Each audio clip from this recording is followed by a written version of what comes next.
Louis Hamman est avec moi. J'avais tellement hâte de te parler parce que, comme tu sais, c'est une journée extrêmement calme. Hein? Salut Nicolas, ça va bien? Oui, toi? Oui. Journée calme, ben, je sais pas. En tout cas, la situation n'est pas très claire ce matin. C'est un peu nébuleux, c'est un peu confus. On a M. Trump qui parle d'une entente. Nous annonce une entente. Il parle de ressusciter le projet Keystone XL. Il parle du fait que le Canada a fait plein de concessions, notamment sur le lait, sur l'alcool, sur l'automobile. Son représentant au commerce, lui, parle du fait que les Américains auront dorénavant un accès complet au marché canadien. Et du côté d'Ottawa, vous avez M. Carney qui dit, oui, il y a eu des progrès substantiels qui ont été faits, il y a encore du travail à faire, mais lui ne parle aucunement d'une entente.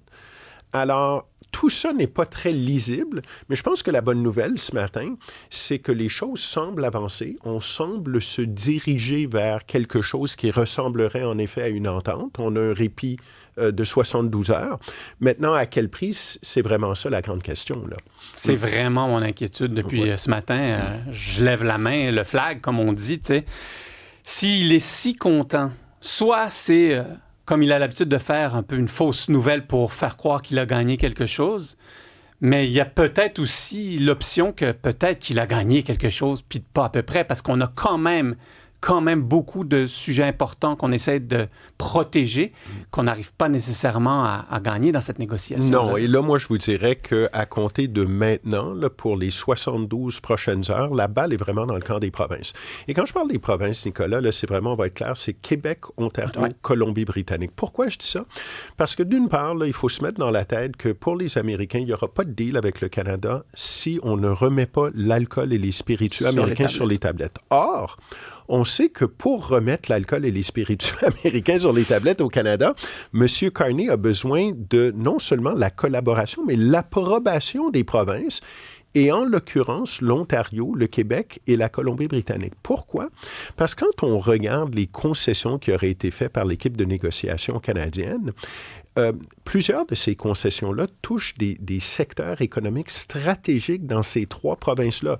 Absolument. Le lait au Québec, évidemment, l'auto en Ontario, le secteur automobile, et le bois d'œuvre en Ontario. En Colombie-Britannique. Alors le problème, il est là, parce que c'est certain que, on risque de se retrouver dans une dynamique au cours des 72 prochaines heures, là, dans une dynamique que moi j'appellerais le chacun pour soi. Parce que vous avez Mme Fréchette, M. Ford et M. Eby, et tous les trois sont dans des situations politiques assez particulières. Mme Fréchette s'en va en élection la semaine prochaine. M. Ford en Ontario se bat pour sa survie politique, ça va pas très bien pour lui. Ça va mal, Et M. Eby en Colombie-Britannique, pour la première fois depuis très longtemps, commence à voir les sondages remonter en faveur de son gouvernement. Alors, c'est certain qu'eux vont jouer du coude, vont essayer évidemment de soutirer le plus possible en faveur de leur province. Alors, écoutez, moi, je plains M. Carney. Si vous pensez que la négociation avec les Américains a été difficile, sortez votre popcorn parce que la discussion avec les provinces risque d'être assez corsée. Absolument. Et puis, il y a un risque d'explosion intra-canadien dans ces négociations-là. Absolument. Parce qu'on va le voir, là, qu'il va y avoir des premiers ministres qui vont prioriser, et je peux les comprendre, leur province avant d'autres provinces, des fois voisines. Ah oui? On n'a pas fini d'en entendre parler. Non, ça c'est clair. Et écoutez, moi je pense que ça va être...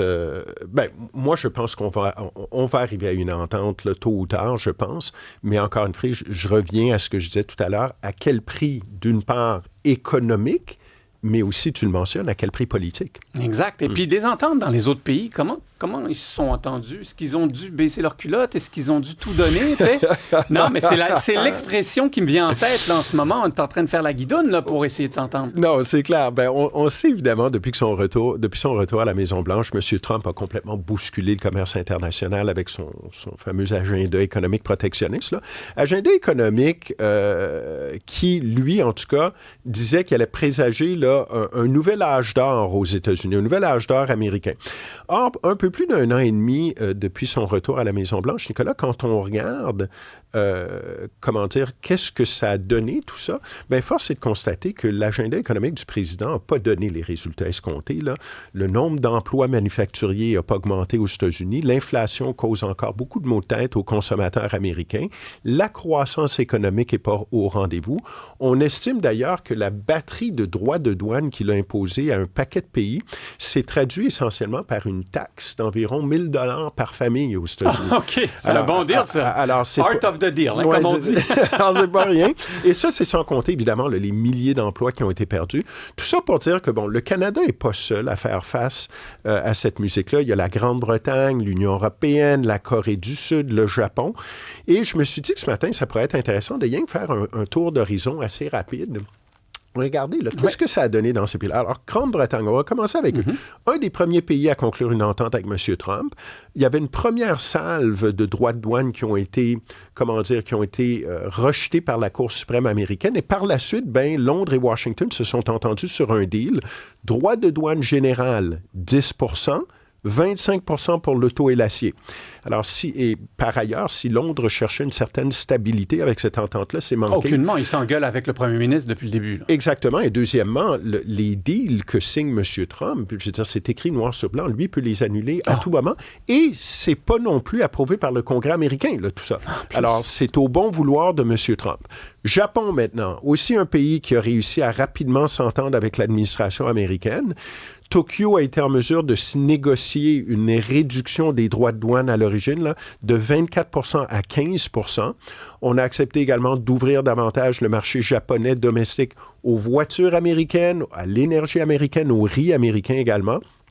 Et la cerise sur le sundae pour les Japonais, ils ont dû s'engager à investir quelque chose comme 500 milliards de dollars dans des projets industriels aux États-Unis, collaborer également davantage avec les Américains sur les minéraux critiques. Rapidement, Union européenne, probablement la plus importante entente que Trump a signée, tarif général de base 15 %. Les Européens se sont engagés à investir, tenez-vous bien, 750 milliards de dollars pour l'achat de produits énergétiques américains, gaz et pétrole.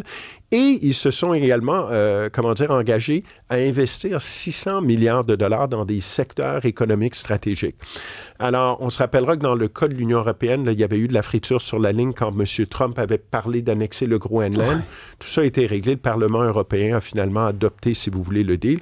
Et je termine avec la Corée du Sud, probablement le pays qui a été le plus échaudé, si vous voulez, par les droits de douane de M. Trump. Pourquoi? Parce que, comme le Canada, la Corée du Sud a un accord de libre-échange avec les États-Unis. Accord de libre-échange que M. Trump a lui-même négocié. Donc, meilleur est ton ami, plus rapace il faut être avec. Exactement. Alors, encore une fois, il y a eu une entente de ce côté-là. J'en parlais hier. Donc, évidemment, on y est allé avec je pense, des droits de douane de 15 % de façon générale. Et encore une fois, un engagement de la part de la Corée du Sud d'investir des milliards, voire des centaines de milliards de dollars dans l'économie américaine. Alors, quand on regarde tout ça, Nicolas, vous connaissez bien l'expression, quand on se compare, on se console souvent. Et il y a un refrain un peu commun qu'on retrouve à travers tout ça. C'est toujours le même refrain, c'est-à-dire que les Américains, c'est toujours plus de tarifs, toujours plus de demandes et aucune concession, aucune. L'autre constatation, c'est qu'un deal signé avec Trump, ça ne vaut pas le papier sur lequel c'est imprimé. Là. Ouais. On l'a vu. Alors, le Canada, encore une fois, est loin d'être seul. Je sais que ça ne règle pas nos problèmes aujourd'hui, là, mais je pensais que c'était peut-être intéressant de voir un peu aussi ce qui se passe avec les autres pays. Là. On a souvent tendance à se regarder le nombril. C'est important des fois de regarder un peu ailleurs. On peut apprendre en regardant ce qui se passe ailleurs, effectivement. Merci, Louis Hamman. Il n'y a pas de quoi.